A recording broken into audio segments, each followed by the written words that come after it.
Alrighty, guys. Great to be back out today. Full pads. Emphasis. Worked a lot of third and short. It was great to have some legends out here today. Carson Palmer being back on campus was so neat.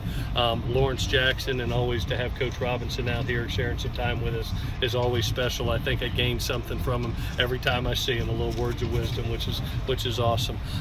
Very valuable time for us as we go into our scrimmage type mode this Saturday. So this was kind of a prep for us, a review day installation wise, a little third and short work, but really it prepped us for what we hope is a great Saturday scrimmage. We'll actually have it right here, planning on maybe a hair of rain, so we don't want to screw up the Coliseum too much. So we'll end up practicing here on our field. With that, I'll take any questions that you might have. When you say scrimmage, are we talking about thud, or are we talking about? No, we're going to actually go live tackling. Okay. So, one of the things that you deal with in today's time in spring ball, as far as the NCAA rules, is when you are in full pads, you have to diagnose the days that you are a scrimmage tackle and a full pad thud. That is a rule that we have to follow. So I wish it was more, but we follow the rules as best we can. And so this Saturday will be one of our designated tackling days. How many of those are you allowed? We're allowed 3 total, so we'll have 3 total scrimmages, and then you're allowed 50% or less other full pad days. That's why you saw some of the tackling in the short yardage period. Have you seen a big impact with the defense using Clancy for a second straight year? Oh, there's no question. Just the communication of getting lined up, diagnosing formations, motions.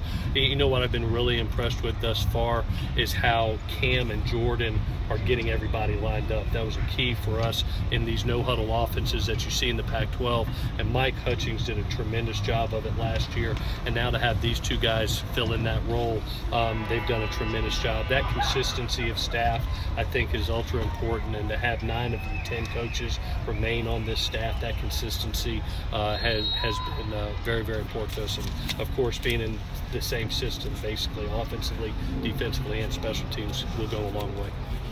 Yeah, anytime you lose a guy like Mike Hutchings, now you're replacing with a guy like John Houston. What have you seen from John so far through camp? Yeah, John's really, stepping into that spot where Cam was right now.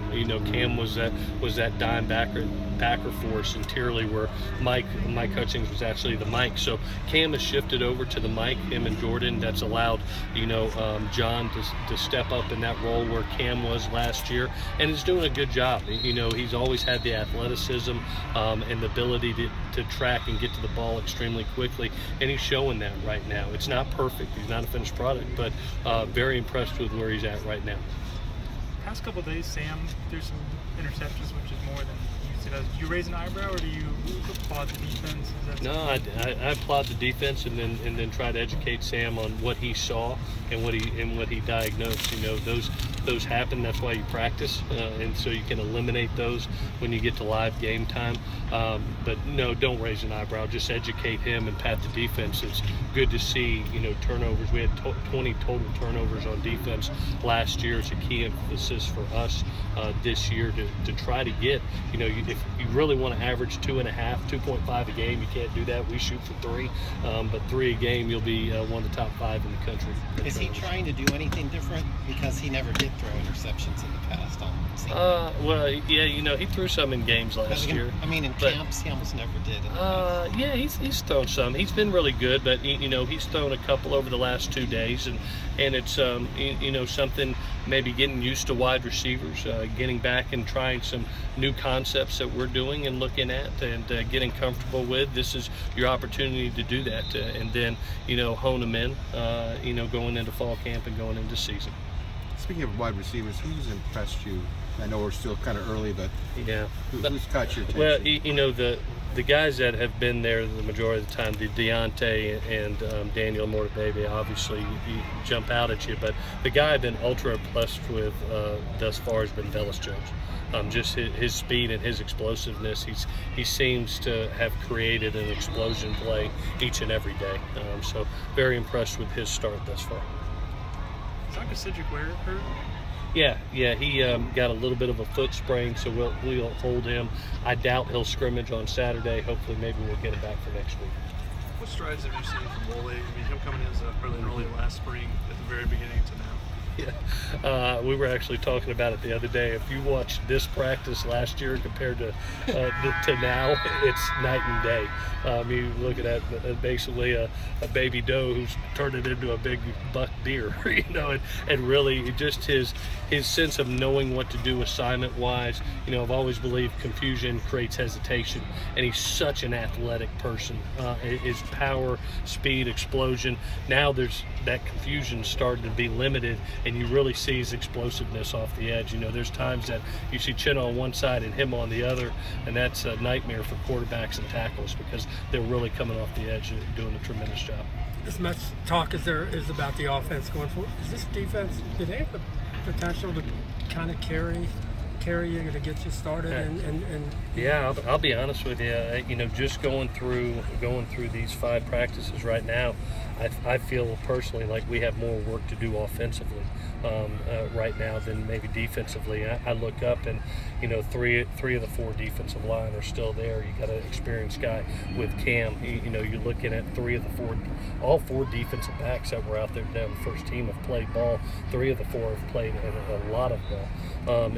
So offensively, I think there is some work to do. Obviously, you look at Sam and you look at Rojo and you look at Deontay and Daniel, but there's some work that has to be done in the offensive line with some young people, as well as these outside receivers that we've got to develop in a hurry. So right now, defensively, I see a lot of consistency, and obviously when you're early in camp with young people, you expect to be the offense be a little bit behind, and right now that's the way it feels. How do you feel about the level of play right now with the tackles, offensive tackles? Obviously Chuma's played a lot of ball, so he stands out. Roy, I've been impressed with his athleticism. Hoping he gets a little bit more consistency, technique, and fundamentally, he was moved from guard to tackle back and forth last season, and now he's settling in at right tackle. We'll see how that goes. I've been extremely impressed with Andrew Voorhees, who's had the opportunity to play some tackle, some right tackle, and the job that he is doing. And then, Clayton Johnson's doing a nice job behind Chuma. And so, and then we got some other young tackles that are going to be coming in, and Austin Jackson will be coming in here, as well as some others. So it gives us, we've got a lot to do, basically. 11 more practices, 10 more practices and 29 practices in the fall to get these guys ready. What have you? How would you assess Jamel Cook over the whole spring? Yeah, Scott. His last 2 practices have by far been his best. You see he has flashes of real brilliance, and you see the explosiveness and the physical nature that he brings, and then his length and coverage is something that's very hard for smaller receivers. He kind of engulfs them. It's hard to find a little wide out when he's around. The thing that I'm hoping that he gets better at is just his consistency of assignments and truly learning the system. He's a little bit behind because of having to go through surgery, not really getting that fall. So this is really his first camp, and the flashes of brilliance have really excited us. Now we've got to get more assignments in. Let's do one more. When you saw Pete Carroll pro day, and you get a chance to talk to him, is it just small talk? Does he give you any tips on when he was here? No, tap his brain? Or? Yeah, every time I get around somebody that I think's an absolute great coach, like Coach Carroll, you try to pick things from him, and I did. His wisdom of not only when he's here, what he's doing up there in Seattle, a little bit different format for us as far as next year with no bye, kind of reminds you of a pro season, and going to be probably a little bit longer training camp now that they've extended training camp. So you get that kind of NFL feel. So just to have the opportunity to be around him, get to know him a little better, pick his brain, I thank him. I mean, to come down, you didn't see a ton of head coaches down there, and there he is, and down here and being here and being with us. So really appreciate him. He's been great to me ever since I got the job. Pete Carroll follow-up, yeah. The tackling that Pete is teaching at Seattle. Is that something you guys are going to, the shoulder tackling? The actually rugby tackle is, rugby.